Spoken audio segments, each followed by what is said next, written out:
Heute gibt's ein ganz neues Thema, denn ich habe mir einen großen Wunsch erfüllt und mir meinen allerersten 3D-Drucker gekauft. Das Teil habe ich nun eine Woche intensiv genutzt, viel ausprobiert und auch einiges gelernt. Als totaler Einsteiger teile ich meine ersten Erfahrungen, welche Herausforderungen es gab und was ich gerne vorher gewusst hätte. Willkommen in meiner Hobby-Ecke. Hier ist der Fez, kein Profi, kein Experte, aber seit fast 30 Jahren mit Freude im Hobby. Perfektionist und Chaot in einem. Let's Fez! Nur kurz vorab, das ist kein gesponsertes Video. Den Drucker und das ganze Zubehör habe ich mir selbst gegönnt. Als totaler Einsteiger in dem Gebiet des 3D-Drucks teile ich in diesem Video meine Erfahrungen mit euch. Ich dachte schon lange über einen 3D-Drucker nach, weil man damit auch so tolle Aufbewahrungslösungen, Halterungen und weitere Dinge für den Haushalt drucken kann. Meine Frau meinte dann irgendwann, hey, damit kannst du doch dann auch so Tabletop-Zeug drucken und dein Hobby vervollständigen. In Wahrheit war es vielleicht auch andersrum. Wie auch immer. Wenn man sich einen 3D-Drucker zulegen will, muss man sich erstmal zwischen den beiden Druckverfahren FDM und Resin entscheiden, beziehungsweise den verwendeten Druckmaterialien. Hier mal nur grob Infos zur Unterscheidung. FDM funktioniert im Prinzip mit so Plastikfäden, dem Filament. Dieses wird im Drucker erhitzt, aus einer Düse rausgedrückt und dann Schicht für Schicht aufgetragen. Vielleicht kann man sich das vorstellen wie eine geduldige Heißklebepistole mit Präzisionsarm. Bahn für Bahn, Ebene für Ebene, bis das Objekt fertig ist. FDM ist vor allem dann super, wenn man größere Sachen drucken will. Also zum Beispiel Gelände, Bases, Halterungen, Werkzeugständer, Ersatzteile. Die Teile sind robust, relativ günstig im Materialverbrauch und man muss sich auch keine großen Gedanken zu gesundheitlichen Risiken machen. Man sieht bei den gedruckten Objekten zwar sehr oft die Linien vom Druck, aber das gehört irgendwie dazu, wie die Holzmaserung bei einem Brett. Im Vergleich dazu gibt es auch Resin 3D-Drucker. Hier ein Blogbeitrag auf der Anycubic-Webseite, wo man das schön sieht. Diese Resin 3D-Drucker arbeiten nicht mit Filament, sondern mit flüssigem Kunstharz. Das Harz schwimmt dann in so einer Wanne und wird dann Stück für Stück belichtet. Hier sieht man das, mit einem UV-Licht wird das flüssige Harz, also Ebene für Ebene, ausgehärtet. Das Ergebnis ist dann unfassbar fein, fast wie gegossen und daher natürlich auch perfekt für Miniaturen oder sehr filigrane und detailreiche Dinge.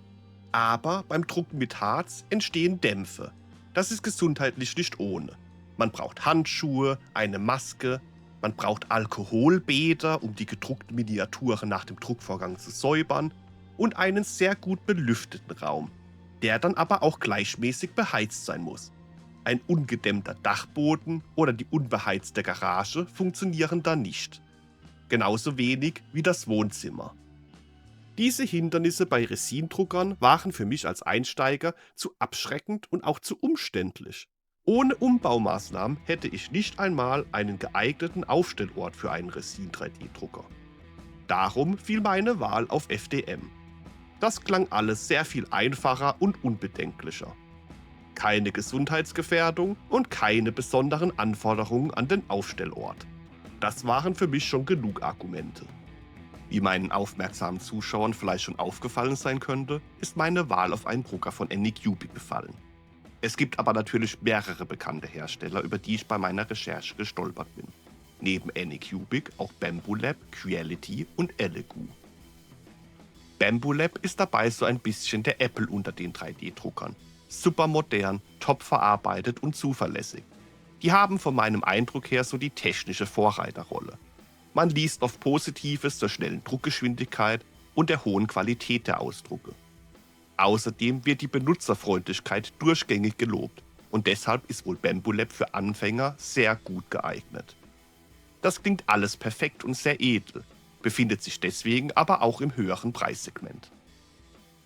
Anycubic ist aus meiner Sicht eher die solide Mittelklasse. Ziemlich gutes Preis-Leistungs-Verhältnis mit einer ordentlichen Qualität und einigen Features. Vielleicht muss man hier und da etwas mehr tüfteln und ausprobieren, aber dafür bekommt man viel Drucker fürs Geld. Creality klang für mich wie der VW Golf unter den 3D-Druckern.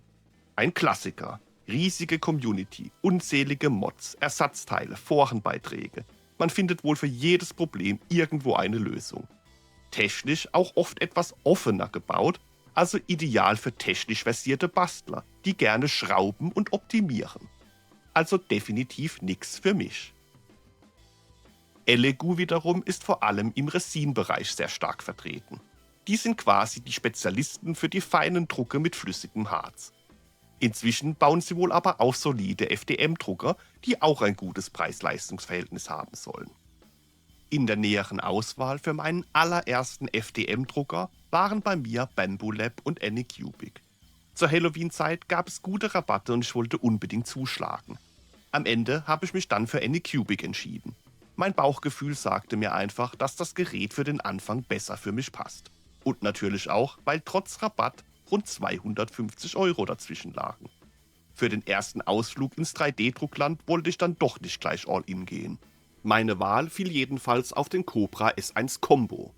In dieser Combo-Edition ist auch das sogenannte Ace Pro enthalten. Das ist ein Zusatzgerät, in das man dann 4 Filamentrollen packen kann, um zum Beispiel direkt mehrere Farben startklar zu haben. Oder eben auch als Backup, wenn eine Rolle leer geht. Beworben wird das Ace Pro bzw. diese Drucker-Kombo vor allem mit mehrfarbigem Druck. Ich weiß nicht, ob ich das jemals brauchen werde, aber es schadet ja auch nichts, die Möglichkeit zu haben. Davon unabhängig finde ich es aber auch sehr bequem, dass ich keine Filamentrollen austauschen muss, wenn ich nach schwarz gedruckten Bases im nächsten Projekt dann mal was in Grau drucken will.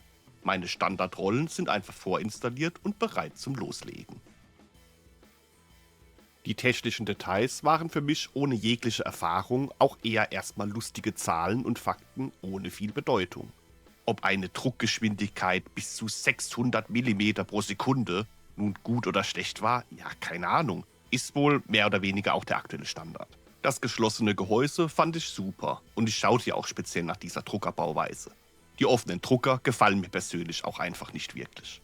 Die Druckgröße von 250 mm in allen 3 Dimensionen, also Breite, Tiefe und Höhe, erschien mir auch okay und groß genug.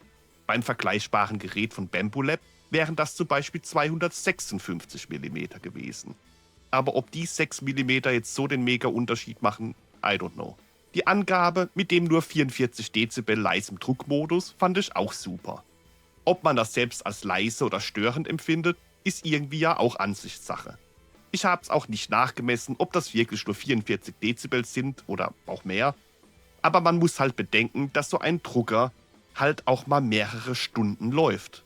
Man hat also über mehrere Stunden typische Druckergeräusche. In dem Ding finden ja mechanische Bewegungen statt. Und das Gebläse und Suchen vom Lüfter ist eben auch immer da.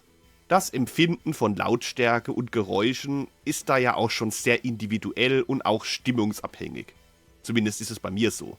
Ich selbst bin eher sehr geräuschempfindlich und lasse mich auch sehr schnell ablenken. Es gab Tage, da konnte ich mich nicht aufs Malen konzentrieren, wenn der Drucker lief. An anderen Tagen stört mich die Druckgeräusche dann aber eher weniger. Beachtet das also. Das sind zwar dann auch keine Presslufthämmer, die ihr da installiert, aber ihr wollt das Teil eventuell auch nicht neben euch ans Bett stellen und über Nacht was drucken lassen. Kommen wir mal zur Installation des Ganzen. Geworben wird ja mit Auspacken und in 15 Minuten mit dem Drucken beginnen. Ja, nee. Bei mir hat der Prozess eher so eine gute Stunde gedauert.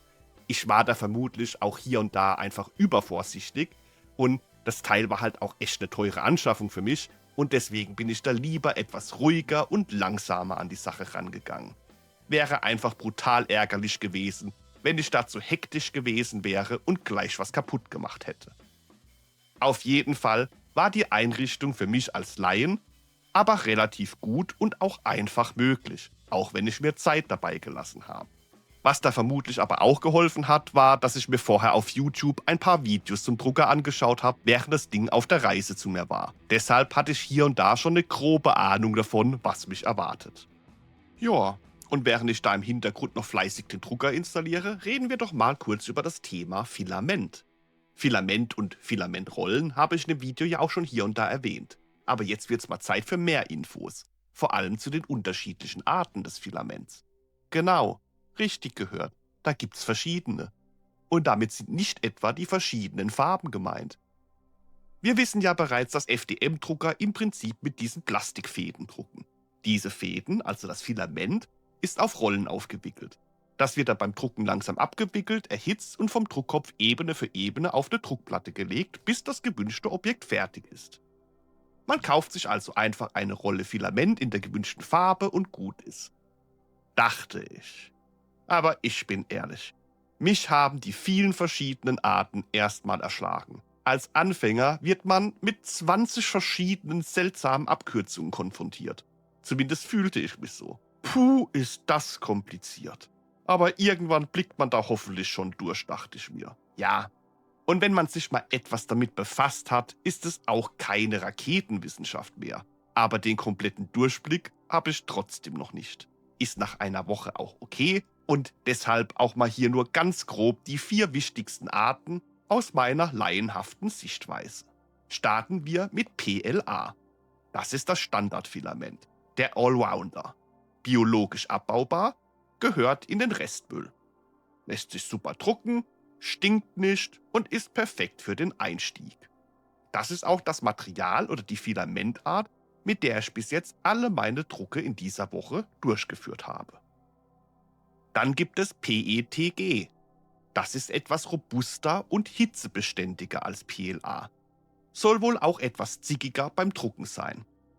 Ideal für Teile, die stabiler oder auch leicht flexibel sein sollen. Zum Beispiel so Halterungen im Auto, Werkzeughalter, Klemmen, Adapter und so weiter. Der nächste Kandidat, ABS, den kannte ich zuvor eher als Anti-Blockiersystem. Und nein, als umgangssprachliche Abkürzung für Bauchmuskeln war mir das auch vorher nicht bekannt. Bauchmuskeln.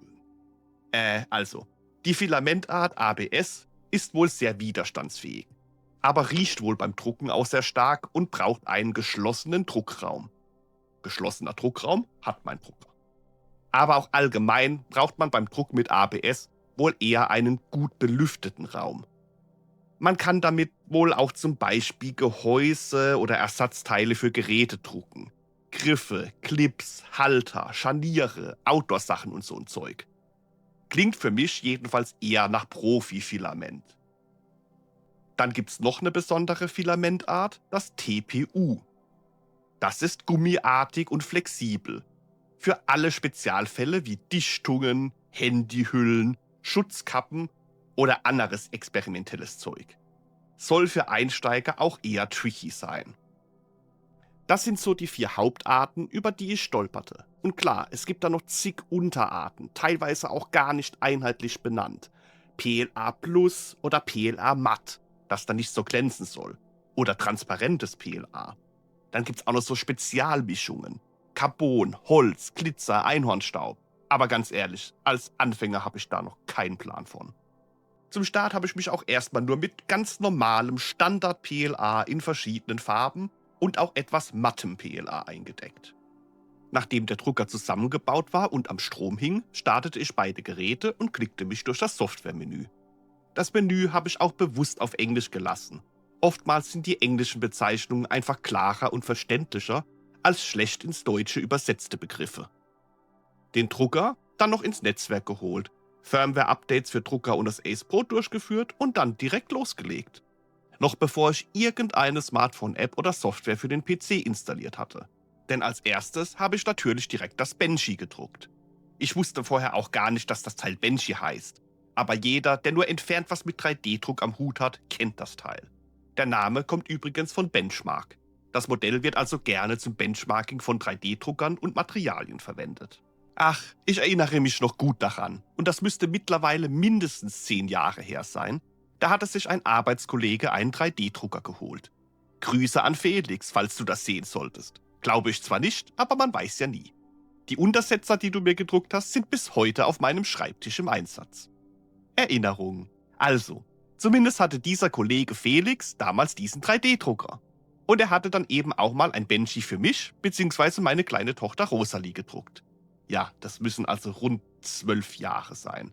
Krass, ich werd alt.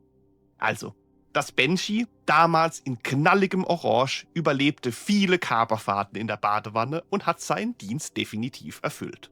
Ja, aber genug Erinnerungen und Anekdoten und zurück ins Hier und Jetzt. Ich hatte nach circa 15 Minuten, so ungefähr, so genau habe ich jetzt nicht drauf geachtet, mein eigenes Benchy in schwarz ausgedruckt. Und das war ein erhabenes Gefühl. Ich habe eine vorinstallierte Testdatei gedruckt, ohne irgendwas an Einstellungen gemacht zu haben, einfach alles so wie es war gelassen. Testdruck, bam, ich habe Feuer gemacht. Ich bin der Meister des 3D-Drucks. Muhahaha. Spaß beiseite. Es fühlte sich schon mega cool an. Aber die Reise hatte erst begonnen und wird auch noch lange über dieses erste Video hinausgehen. Auf jeden Fall zeigte mir der erfolgreiche Testdruck, dass ich wohl die Installation des Druckers erfolgreich durchgeführt hatte und eigentlich nun alles bereit war. Als ich das ausgedruckte Banshee so begutachtete, erinnerte ich mich noch an das eher raue, 12 Jahre alte orangene Banshee, das Rosalie in der Badewanne hatte. Mein kleines schwarzes Banshee fühlte sich viel glatter, geschmeidiger und feiner an. Die Erinnerung mag natürlich gerade nach so langer Zeit auch getrübt sein. Aber mein Haptik-Erinnerungsblock im Hirn teilte mir jedenfalls überrascht mit, dass sich dieses Banshee viel krasser und feiner anfühlt als das alte, abgespeicherte Gefühl des Banshees. Nach meinem ersten Erfolgserlebnis mit dem Banshee wollte ich mich ganz langsam steigern. Zwischenzeitlich hatte ich noch die App fürs Smartphone und die Software für den PC installiert. Mein zweites Druckprojekt sollte der Flat Thread für die Orks werden. Eine 3D-Umsetzung des klassischen Pappaufstellers aus der Warhammer 40k Starterbox der zweiten Edition. Diese Miniatur, beziehungsweise dass diese nun kostenfrei von einem Fan umgesetzt und für alle verfügbar gemacht wurde, war ja auch einer der Hauptgründe, warum ich in den letzten Wochen verstärkt in 3D-Druck einsteigen wollte. Also habe ich die Datei für das Modell runtergeladen. In der Regel sind das STL-Dateien. Das STL-Dateiformat ist übrigens nicht erst mit den 3D-Druckern entstanden. Nee, das stammt aus 1988 und dient seither zur Beschreibung der Geometrie von 3D-Objekten. STL-Dateien beschreiben also das 3D-Objekt. Das 3D-Objekt selbst wurde vorher in einer 3D-Modellierungssoftware erstellt. Das bekannteste ist wohl das Programm Blender zur Erstellung dieser 3D-Objekte. Das gibt's auch schon ewig. Seit 1994, um genau zu sein. Habe ich vor einigen Jahren auch schon benutzt, um eigene 3D-Objekte zu modellieren, die ich dann in eigenen kleinen PC-Spielen mit Unity 3D in Bewegung versetzt habe. Boah, ist das lange her. Eine Datei wird also modelliert und dann als STL exportiert. Es gibt da auch unzählige Websites, die wie riesige Bibliotheken eine Unmenge an STL-Dateien auflisten und anbieten. Manches ist kostenlos, manches hat einen Preis. Ich habe da jetzt noch nicht so viel Erfahrung, aber ich wage mich jetzt auch schon zu sagen, dass kostenpflichtig nicht gleichbedeutend mit guter Qualität ist. Also Augen auf. Die STL-Datei habe ich dann in die sogenannte Slicer-Software importiert. Mein Drucker verwendet Anycubic Slicer Next, der auf Orca Slicer basiert. Das sagt einem Anfänger erstmal überhaupt gar nichts. Aber wenn man mal drin ist, liest man ständig von Orca Slicer, Prusa Slicer und wie sie alle heißen. Orca Slicer ist dabei wohl so der Platzhirsch unter den Slicer-Programmen. Stabil, beliebt und super verbreitet. Eine Slicer-Software macht dann jedenfalls aus der gespeicherten Geometrie eines 3D-Objekts die genauen Druckanweisungen für den Drucker. Der Slicer definiert, wie der Druckkopf sich Ebene für Ebene bewegen soll und auch wie das Objekt mit Supports während des Drucks gestützt werden muss. Der Druck des Modells dauerte ca. 1 Stunde und 45 Minuten. Danach hatte ich diesen flachen Orc-Cybot in der Hand.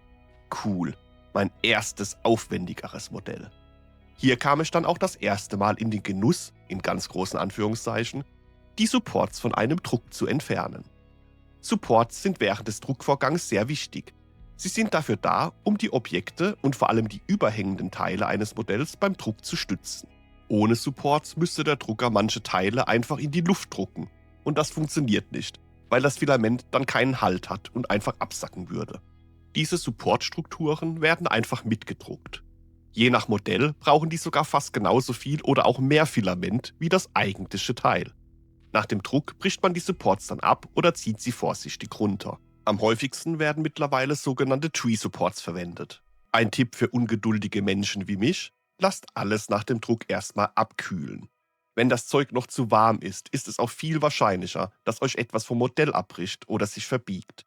Ja, aber auch wenn es abgekühlt ist, bricht da gerne was ab. Wer gedacht hat, mit einem 3D-Drucker spare ich mir den Zusammenbau einer Miniatur und gewinne deswegen so viel Zeit, der hat nur teilweise recht. Der Zusammenbau entfällt zwar, aber dafür muss man eventuell auch mehr Zeit für Reparaturen einplanen. Auch benötigt der Druck selbst einiges an Zeit. Die Vorbereitungszeit des Drucks ist zwar relativ gering, aber die Druckzeit beträgt halt keine Sekunden oder Minuten, sondern halbe Stunde, Stunde, mehrere Stunden. Und dann kommt eben der Spaß mit dem Entfernen der Tree Supports. Eine gekaufte Miniatur mit allen Einzelteilen aus dem Gussrahmen knipsen, entgraten und zusammenkleben ist zeitlich gesehen meiner Meinung nach schneller erledigt. Andererseits kann man während des Druckvorgangs natürlich auch was ganz anderes machen. Denn wer würde denn die ganze Zeit gespannt vor dem Drucker sitzen und zuschauen? Macht doch keiner, oder? Naja, Supports wegbrechen ist auf jeden Fall keine Freude, macht keinen Spaß. Und als ich mir beim Flat-Thread dann erstmal die Fahne, einen Teil der Kanone und was von der Energiekralle abgebrochen hatte, dachte ich mir schon, ach ist das ein Schrott. Echt ey, direkt kaputt gemacht. Was für ein verflixter Muffelblums Volljeti ist das jetzt? Naja, muss man so gut es geht die abgebrochenen Teile halt wieder dran kleben. Da gibt's auch speziellen Kleber für 3D-Druck, also PLA etc. Von der Größe ist das Modell auf jeden Fall exakt so groß wie der alte Pappaufsteller Cybot. Echt super cool und detailgetreu umgesetzt. Im direkten Vergleich zu einem aktuellen Gargbot sieht das Ding aber nun echt winzig aus. Eher wie eine Killer-Can. Aber den kann ich auch etwas größer skalieren. Aber bevor ich den Orc-Cybot vergrößere, habe ich natürlich auch eine Base dafür gebraucht. Für Bases gibt es auch unzählige kostenfreie STL-Dateien. Schnell eine Datei runtergeladen, ausgedruckt, sowas Kleines braucht ja auch nur ein paar Minuten. Ach Mist, das Base ist ja komplett solide, da kann ich ja nichts magnetisieren.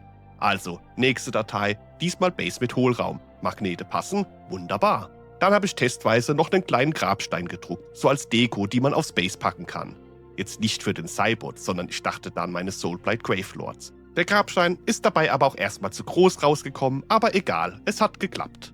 Ich war nach den ersten Druckergebnissen absolut begeistert. Ich freute mich riesig über den 3D-Drucker. Die Installation war keine riesige Ingenieursleistung, ich konnte das alles bewerkstelligen, das Benchy war genial, ich hatte einen eigenen Flat-Thread. Noch zu klein für meinen Geschmack. Und ja, ich habe beim Entfernen der Supports mega viel abgebrochen, aber jo, ich hatte einen. Das Entfernen der Supports nervte mich jedenfalls schon nach diesem ersten Mal sehr. Aber auch die krasse Realisierung dann in meinem Hirn, ich konnte mir fortan einfach Bases selbst drucken und musste nicht mehr 6 Monate auf 2 60mm Bases warten. Die Freude und Möglichkeiten waren nahezu unbegrenzt. Super cool. Doch dann kam die erste richtig große Enttäuschung. Ich liebäugelte schon sehr lange mit Trench Crusade. Hammer-Look und Feel der Miniaturen. Grim Darkness in der Grim Darkness-Version, die ich seit langem gesehen habe. Armeen des Himmels und Armeen der Hölle, die sich in einem fiktiven, alternativen Ersten Weltkriegsszenario bekämpfen, das klang einfach genial. Und die Miniaturen, die konnte man sich als STL-Dateien kaufen und dann so viele wie man wollte ausdrucken. Hammer, ein Traum, wenn man denn nur einen 3D-Drucker haben würde. Die beste Fraktion meiner Meinung nach, The Black Grail. Krankhaftes Verderben, Schleim und Trotz. Vergleichbar mit Nurgle, nur noch viel besser. Die Dateien für die Grailhounds hatte ich mir sogar schon lange zuvor gekauft, bevor ich überhaupt einen eigenen 3D-Drucker hatte. Ich hatte immer den Gedanken, dass ich da mal in einem örtlichen 3D-Druckshop was drucken lasse. Aber irgendwie waren da entweder die Websites und oder der Prozess für mich als absoluten Anfänger eher abschreckend. Und Miniaturendrucken auf dem Dorf war jetzt auch nicht so der große Hit. Habe dann auch bei überregionalen Diensten hier und da auf Websites geschaut und einmal auf fast was beauftragt. Aber ich hatte dann irgendwie auch einfach keinen Bock, eine Telefonnummer angeben zu müssen. Bin sowieso kein Fan vom Telefonieren. Und ich wusste dann auch nicht, warum man mit mir nun doch telefonisch besprechen müsse, was mit den von mir hochgeladenen Dateien und gewählten 128 Optionen und Auswahllisten dann nun noch besprochen werden müsste. Ich bevorzuge asynchrone Kommunikation. Ja, so bin ich halt. Aber gut, jetzt hatte ich ja einen eigenen 3D-Drucker. Ja, und auch wenn jetzt viele erfahrene 3D-Druck-Veteranen nun aufschreien, oh mein Gott, Diese feinen Miniaturen sind doch für Resindrucker konzipiert. Das kann man doch nicht allen Ernstes mit einem FDM-Drucker drucken. Häresie, verbrennt den Ketzer, der kommt in die Hölle. Ja, da sage ich jetzt mal, bleibt entspannt, ich bin Anfänger, ich darf das. Der oberste 3D-Druckgerichtshof hat mir das auch schriftlich gegeben.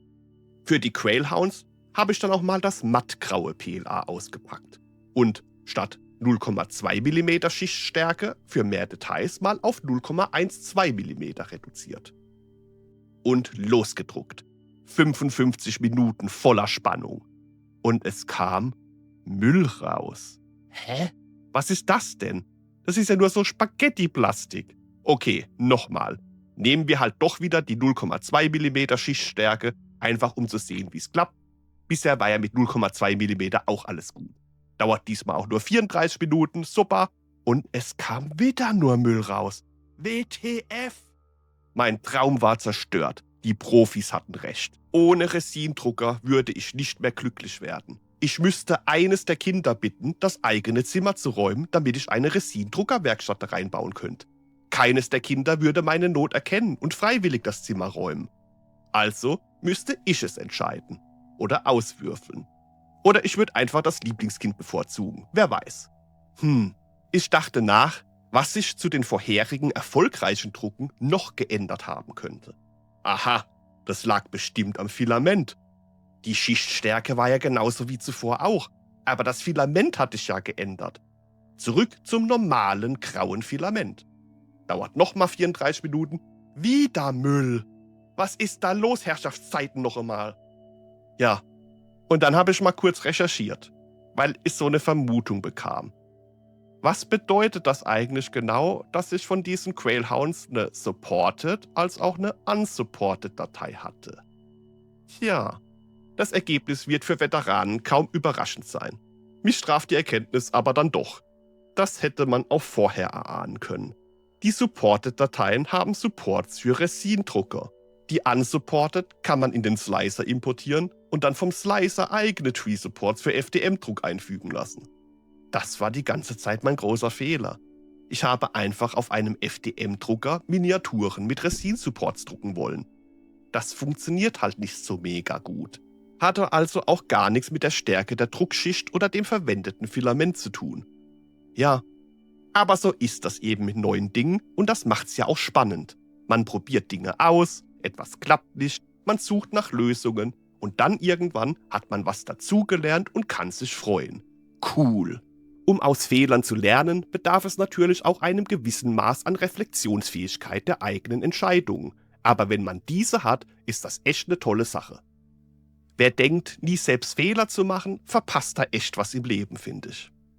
Erleuchtet von der Erkenntnis habe ich diesmal die Datei ohne Supports verwendet. Im Slicer wurden dann die Supports generiert. Der Druckvorgang wurde gestartet und dauerte sogar nur noch 22 Minuten. Bam, erfolgreich.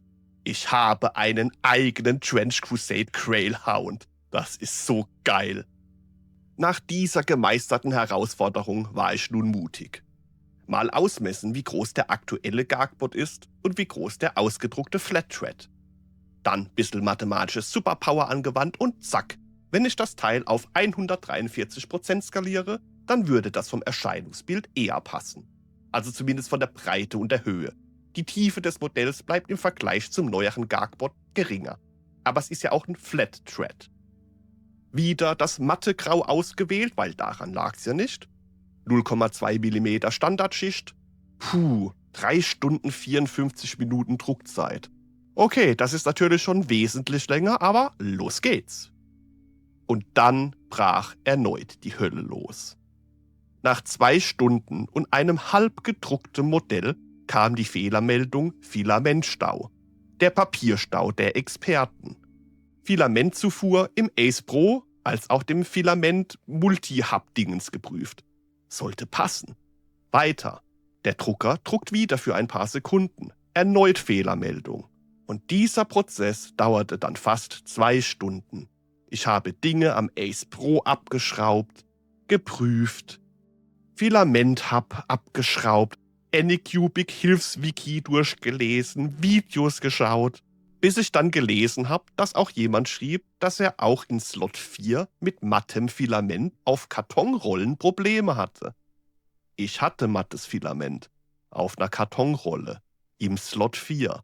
Anycubic empfiehlt ja selbst die Plastikrollen. Ich frage mich dann aber, ich habe das Zeug bei Anycubic original mitbestellt.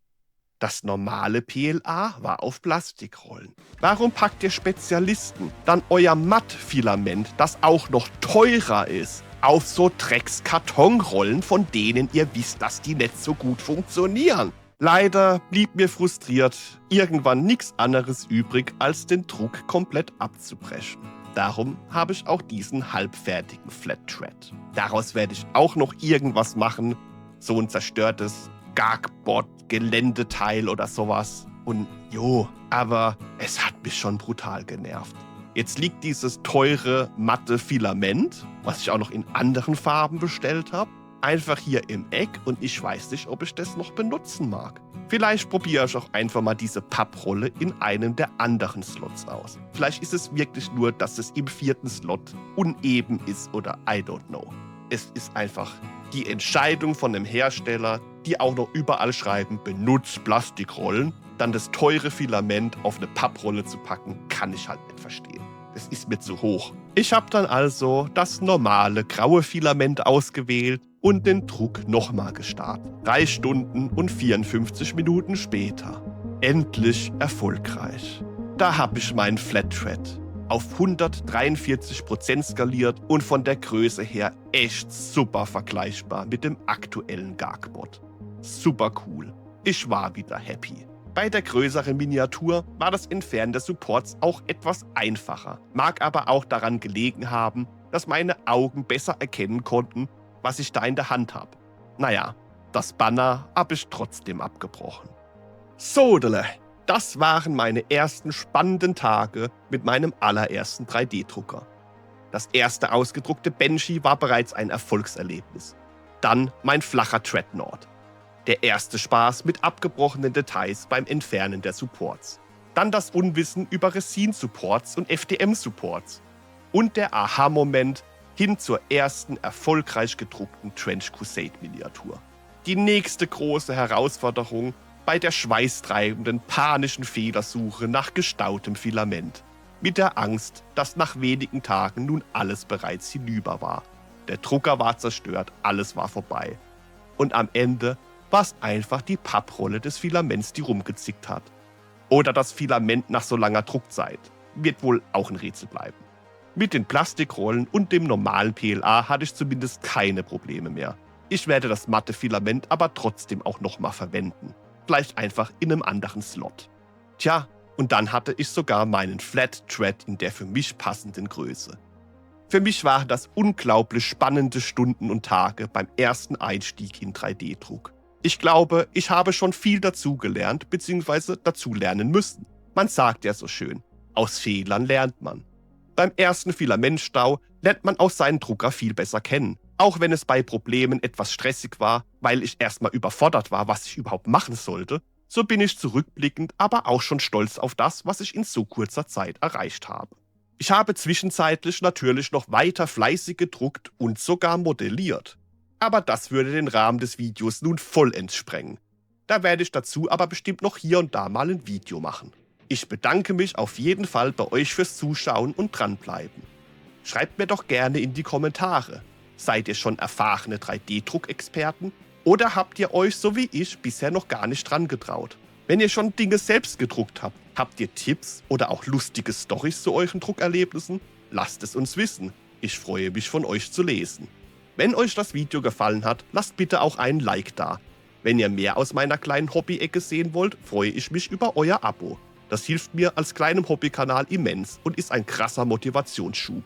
So, nun muss ich aber erstmal nach dem Drucker schauen. In diesem Sinne, bis zum nächsten Mal.